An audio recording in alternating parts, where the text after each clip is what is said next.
जिनके शरीर में बीमारियां बहुत लगी हैं, उन लोगों के लिए जो होली का उत्सव है उसमें एक सात्विक उपाय आप कर सकते हैं, बहुत महत्वपूर्ण है। होलिका दहन जो है ये अपने आप में विशेष रात्रि है। ये उपाय अवश्य करना चाहिए जिस समय होलिका का दहन हुआ हो, जिसकी लपटें ऊंची ऊंची उठी हुई हो। होलिका में चंदन की लकड़ी डालनी चाहिए। चंदन की लकड़ी होलिका में डालकर होलिका की परिक्रमा करके अपनी बीमारी और अपने घर वालों की बीमारी के विषय में प्रार्थना करनी चाहिए। और ये प्रार्थना करनी चाहिए कि हमारे घर से बीमारियां दूर हों, आप ऐसी कृपा करें। वहां खड़े होकर प्रार्थना करें तो अवश्य ही आपके घर से बीमारियां धीरे धीरे निकल जाएंगे। तो जिनके घर में बीमारियां हैं उन्हें ये उपाय अवश्य माना गया है। होली का महापर्व खुशियों और रंगों से भी जुड़ा है। होली की रात को दैवीय शक्तियों की रात माना जाता है। इस दिन आसुरी शक्तियों का नाश होता है और दैवीय शक्तियों का उद्गम होता है। इसे दरिद्रता का नाश करने का, जीवन में चल रही परेशानियों को मिटाने का, दुख तकलीफ सारे कष्टों से छुटकारा पाने का सबसे अच्छा दिन माना जाता है। शास्त्रों में नक्षत्र विद्या में होली की रात को सिद्धि की रात कहा गया है। इस दिन नकारात्मक और सकारात्मक ऊर्जा दोनों ही बहुत सक्रिय रहते हैं। इसलिए सदियों से इस दिन लोग सिद्धियां हासिल करने के उपाय करते आए हैं। होली की रात में जो साधनाएं की जाती है वे बहुत ही उत्कृष्ट किस्म की होती है, जो कि 100% सिद्ध हो ही जाती है। इस दिन आप किसी भी देवता की साधना को सिद्ध कर सकते हैं। आज की वीडियो में हम आपको बताएंगे, अगर कोई भी क्रिया करते हैं, कोई भी उपाय को अपनाते हैं या फिर कोई भी जो क्रिया होती है उसे अगर आप अपने जीवन में पालन करते हैं तो आपको जरूर लाभ मिलेंगे। चाहे धन आकर्षित करने के लिए, चाहे कोई भी दौलत शोहरत पाने के लिए, यह होली बहुत ही खास होने वाली है। दोस्तों, हिंदू पंचांग के अनुसार फाल्गुन पूर्णिमा को होली का दहन और इसके अगले दिन होली मनाई जाती है। इस साल फाल्गुन पूर्णिमा तिथि 24 मार्च को सुबह 9:54 से शुरू होगी। वहीं इस तिथि का समापन अगले दिन यानी 25 मार्च को दोपहर 12:29 पर होगा। होलिका दहन कब होगा? 24 मार्च को होलिका दहन है। इस दिन होलिका दहन के लिए शुभ मुहूर्त देर रात 11:01 से लेकर 12:27 तक है। ऐसे में होलिका दहन के लिए आपको कुल 1 घंटा 14 मिनट का समय मिलेगा। कब है होली और रंग कब खेला जाएगा? रंग वाली होली कब खेली जाएगी? देखिए, होलिका के अगले दिन होली मनाई जाती है, इसलिए इस साल 25 मार्च को होली है। इस दिन देश भर में धूमधाम से रंगों वाली होली मनाई जाएगी। लेकिन याद रहे, इस दिन ग्रहण भी पड़ रहा है। दोस्तों, होली पर ग्रहण का साया। हिंदू पंचांग के अनुसार होली का त्योहार हर वर्ष फाल्गुन मास की पूर्णिमा तिथि की रात में आरंभ होता है। इस दौरान होली का दहन किया जाता है और उसके अगले दिन रंगों से होली खेली जाती है। इस वर्ष 24 मार्च को होली का दहन किया जाएगा और 25 मार्च को होली खेली जाएगी। होली के ही दिन यानी 25 मार्च को साल का पहला चंद्र ग्रहण लग रहा है, जो भारतीय समय अनुसार सुबह 10:02 से शुरू होगा और दोपहर 3:02 पर समाप्त होगा। हालांकि उपछाया होने की वजह से यह ग्रहण भारत में दिखाई नहीं देगा के कारण यहां सूतक काल मान्य नहीं होगा। अब जब सूतक काल मान्य नहीं होगा तो दिल खोलकर होली मनाएं। आप कोई भी कार्य कर सकते हैं। भारत में इस चंद्र ग्रहण का कोई भी फर्क नहीं पड़ेगा। होली जमकर मनाएं। जय श्री राम। भगवान का नाम लेकर होली खेले। आपके ऊपर कभी ग्रहण नहीं लगेगा। राम के नाम से ही ग्रहण शुभ परिणाम देने लगता है, शुभ फल देने लगता है। होली पर आपका बाल बांका भी नहीं होगा। एक बात नोट कर लीजिए, दूर दूर दूर तक इस चंद्र ग्रहण का भारत पर कोई असर नहीं होगा। ये ग्रहण बाहर विदेशों में लग रहा है, वो भी रात के समय, क्योंकि बाहर विदेशों में उस समय रात होगी, इसीलिए भारत में इसका कोई भी असर नहीं है। जब सूतक काल नहीं लग रहा है तो जमकर खेले होली। दोस्तों, होलिका की अग्नि में ये 3 चीज भूलकर भी कभी मत डालना। इससे उल्टा आप पर गरीबी आ सकती है, घर में कंगाली आ सकती है। होली के दिन ऐसी पूजा कभी ना करें। दोस्तों, सनातन परंपरा में होली का त्योहार बुराई पर अच्छाई, इसीलिए लोग प्रतीक सदियों से इस दिन सिद्धियां हासिल करने के उपाय करते आए हैं। होली की रात में जो साधना की जाती है वो बहुत ही कारगर और फलदायी सिद्ध होती है, जो कि 100% सिद्ध हो ही जाती है। इस दिन आप किसी भी देवता की साधना को सिद्ध कर सकते हैं। आज के इस वीडियो में हम आपको बताएंगे होली पर किए जाने वाले कुछ ऐसे प्रभावशाली उपाय जिनसे आप आने वाले नए हिंदू वर्ष में खुशियां ही खुशियां पाओगे। आप अपना दुख दर्द तथा कष्टों को मिटा सकेंगे। लेकिन क्या आप जानते हैं, होली पर ये 3 चीजें कभी नहीं चढ़ानी चाहिए।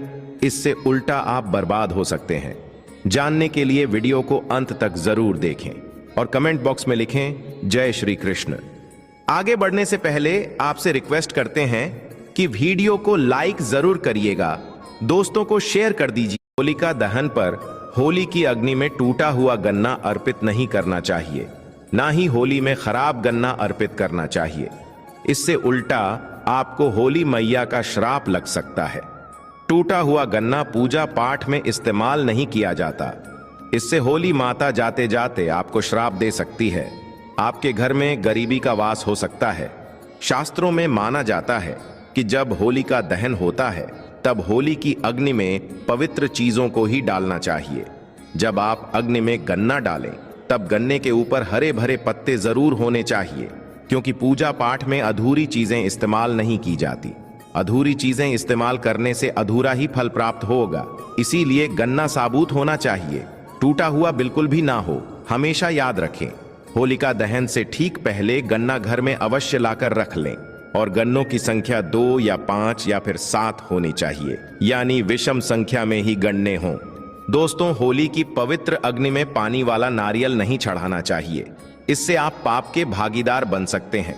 हमेशा सूखा नारियल होली की अग्नि में अर्पित करना चाहिए। पानी वाला नारियल अग्नि के अंदर भूलकर भी ना डालें। सूखे नारियल को अग्नि में डालने से पहले इस पर पूरे परिवार का हाथ अवश्य लगा लें। इससे होली माता जाते जाते आपको धन से माला माल बनाएगी, आपकी गरीबी को साथ ले जाएंगी। पानी वाला नारियल आप पूजा ले जाती है और अग्निदेव भी प्रसन्न हो जाते हैं।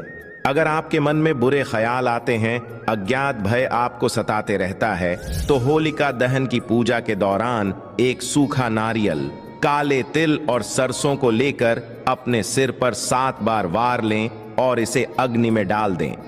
आपकी चिंता होलिका मैया हर लेगी। दोस्तों, माना जाता है कि होलिका माता को घर में बनाए भोग अति प्रिय है। आपने अपने घर में जो भी बनाया है माता को अवश्य अर्पित करें। की संख्या 3 नहीं होनी चाहिए। ध्यान रहे कि केवल 1 गुजिया भी नहीं चढ़ाना चाहिए। होलिका दहन में आप बर्फी का भोग लगा सकते हैं और जल अवश्य अर्पित करें। होलिका दहन में गाय के गोबर से बने उपले अवश्य डालने चाहिए। दोस्तों, होली की अग्नि में आप हरा चना, गेहूं की बालियां, कोई भी नई फसल अवश्य अर्पित करें। इससे आपके घर में अन्न धन की कभी कमी नहीं होगी। जब आप माता को बालियां अर्पित करें तो देख लें, टूटी हुई बलियां ना हो, सूखे हुए पत्ते ना हो, बालियां एकदम हरी भरी होनी चाहिए। होलिका दहन की अग्नि में सूखी बालियां चढ़ाने से पाप लगता है। ऐसे ही पालन करें जैसे आप करते आए हैं। लेकिन मासिक धर्म के दौरान होलिका दहन के पास नहीं जाना चाहिए। आप दूर से होलिका दहन देख सकते हैं और आप किसी और से पूजा पाठ करवा सकते हैं। इससे भी आपको फल की प्राप्ति अवश्य होगी। दोस्तों, होलिका की अग्नि में चावल के बने पापड़ या कच्चे चावल अवश्य अर्पित करने चाहिए। गुजिया का भोग अवश्य लगा दें। इससे होली मैया का आशीर्वाद सदैव आप पर बना रहेगा। दोस्तों, चाहे कुछ भी हो जाए, होलिका दहन के बाद उसके अगले दिन होली की राख को आप घर में जरूर लेकर आना और पूरे परिवार के मस्तक पर उसे लगाना। इस राख को आप काले कपड़े में बांधकर हमेशा घर में संभाल कर रखें और छोटे बच्चों के मस्तक पर इसे तब लगाएं जब उन्हें नजर दोष लग जाए। इससे नजर दोष, बुरा साया आपके बच्चे के आसपास भी नहीं भटकेगा। होलिका दहन की राख को आप काले कपड़े में बांधकर दुकान के गल्ले में या फिर लॉकर में रख सकते हैं। इससे धन में बढ़ोतरी होती है। इससे आपके धन को किसी की बुरी नजर नहीं लगती। होली की राख से आप काफी कुछ कर सकते हैं, जिससे आपके घर में धन दौलत, सुख, समृद्धि की प्राप्ति तथा नकारात्मक ऊर्जा नष्ट की जा सकती है। दोस्तों, माना जाता है कि होली के दिन कोई भी सफेद चीज कभी किसी से नहीं लेनी चाहिए। इस दिन टोने टोटके प्रभावशाली रूप में कार्य करते हैं। इस दिन सफेद चीजों का इस्तेमाल करके सबसे ज्यादा टोने टोटके किए जाते हैं। इसलिए ऐसी कोई चीज स्वीकार करने से आपके ऊपर कोई काला जादू हो सकता है। इस कारण होली के दिन आप सफेद चीज भूलकर भी किसी से मत लेना। दोस्तों, हमारे वेद पुराण बताते हैं कि होली खुशियों की सौगात लेकर आती है। प्यार का प्रतीक मानी गई है होली। ऐसे में इस दिन मांस मदिरा का सेवन नहीं करना चाहिए। जो भी व्यक्ति होली पर मदिरा का सेवन करता है, मांस का सेवन करता है, तो उसे अगली योनि कुत्ते की मिल जाती है। ऐसा मनुष्य पीढ़ी दर पीढ़ी नरक की यातनाएं भोगता है। शास्त्रों में वर्णित है कि भगवान कृष्ण को होली का पर्व अति प्रिय है, इसीलिए इस दिन कोई भी ऐसा कार्य नहीं करना चाहिए जिससे भगवान कृष्ण क्रोधित हो जाए। होली पर गाली नहीं देनी चाहिए, स्त्री का अपमान नहीं करना चाहिए, सुबह जल्दी बिस्तर छोड़ देना चाहिए, होली के दिन ज्यादा सो। हेलो दोस्तों, नमस्कार। अगर हमारी वीडियो आप लोगों को पसंद आई तो हमारे चैनल को सब्सक्राइब कीजिए, लाइक कीजिए, कमेंट कीजिए। थैंक यू, धन्यवाद।